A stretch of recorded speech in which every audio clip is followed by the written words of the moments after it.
So, Boris Johnson's Brexit deal never made sense. According to who? According to Boris Johnson. Because, believe it or not, this is the title of the headline of the Daily Telegraph tomorrow. Because on Twitter, the front pages of the papers get circulated the night before. And I cannot believe that for a title. In the Daily Telegraph, Boris Johnson's home paper, Brexit deal never made sense, PM to tell the EU, which is kind of bizarre because it wasn't so long ago that he was running around saying that he had a fantastic oven-ready deal. And in fact, he was really proud of the fact that he'd managed to knock it off in less than 3 months. And of course, it was so good that it didn't need proper scrutiny from Parliament. So get this. Here's the start. The Brexit divorce deal is contradictory and must be rewritten to protect the union, Boris Johnson will make clear to EU leaders today. The Prime Minister believes the withdrawal agreement is legally ambiguous and would leave Northern Ireland isolated from the rest of the UK. No shit, Sherlock. Something that was unforeseen when he agreed to it last year. Well, 2 points there. One, it wasn't unforeseen because that's what everybody was saying. And point two, if there were any parts that were unforeseen in it, it was partially due to the fact that Boris Johnson only allowed Parliament 3 days to scrutinise it before trying to whip it away. And also, he was keen to then just go and parade around the country and use it as a centrepiece to sell Brexit rather than let it be scrutinised properly in Parliament. And I still can't believe that the SNP, Lib Dems and Labour went for the election thing instead of putting this deal on the table, because now it's all falling apart. So he's now insisting. So Michel Barnier, the EU's chief Brexit negotiator, arrives in London this morning for the latest round of formal talks after Mr. Johnson said he will not back down over his plan to change the terms of the withdrawal agreement through legislation being tabled tomorrow. What on earth is he talking about? You can't change the withdrawal agreement through a piece of domestic legislation. The withdrawal agreement is an international treaty, and by definition, international treaties trump domestic legislation, especially domestic legislation that comes later, because otherwise, what's the point of a treaty? So that is clear to everyone that you actually can't change the withdrawal agreement through domestic legislation, but he's going to try and put them in conflict, maybe, which is absolutely daft, and which brings us back to what everyone was saying all throughout today about attempting to break international treaties. So there you have it. But I mean, the most ridiculous thing is that it should be announced in Boris Johnson's favourite papers, his home paper, that he himself thinks that the deal that he was selling makes no sense. This is more than a U-turn. This is a whole redefining of his deal that was his signature deal in order to make it comical by the very Joker himself. So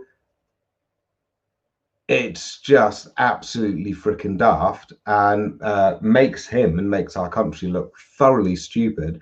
And where do we even go from here with something like that? I mean, this is beyond, you know, the casual illegalities now. This is just straight into almost sort of self-mockery.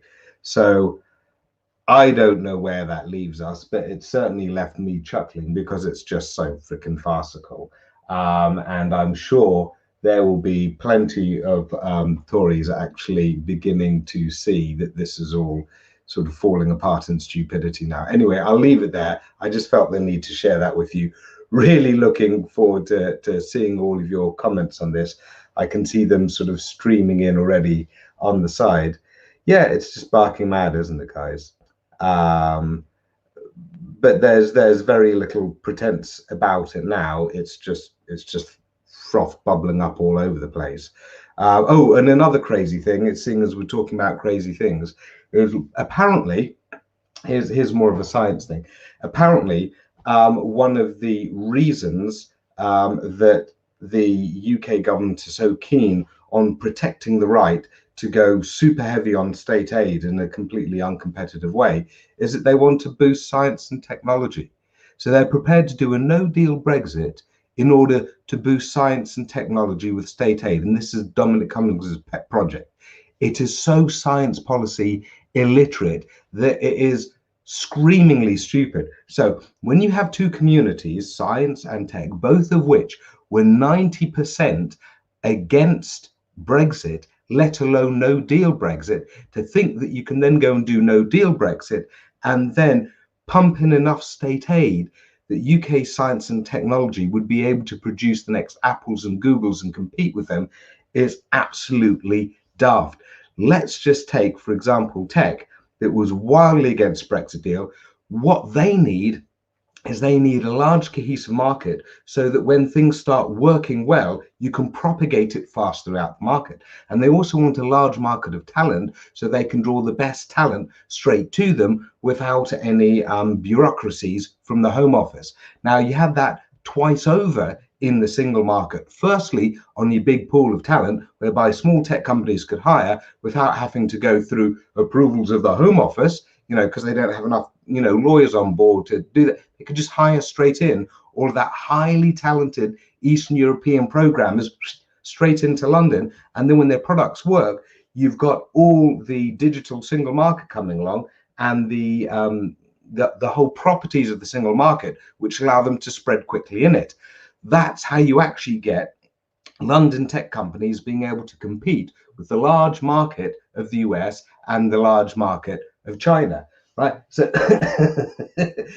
so if you were to pump a lot of money into a UK tech company and they've got no market to grow in beyond themselves because you've got ruptures with the US and then ruptures with the EU, then it's daft. And if you go for a no-deal Brexit, then obviously you blow our relationship on the EU science programme, which is exactly the kind of network embedding that you want to get British science in, so that British scientists and British institutions can actually run global research projects that are multinational.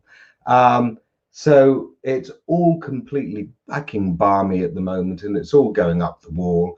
And I don't know whether to laugh or cry, but I kind of alternate between them. Okay, that's it. I'm gonna wrap it up there. But watch those developments and breathe and breathe.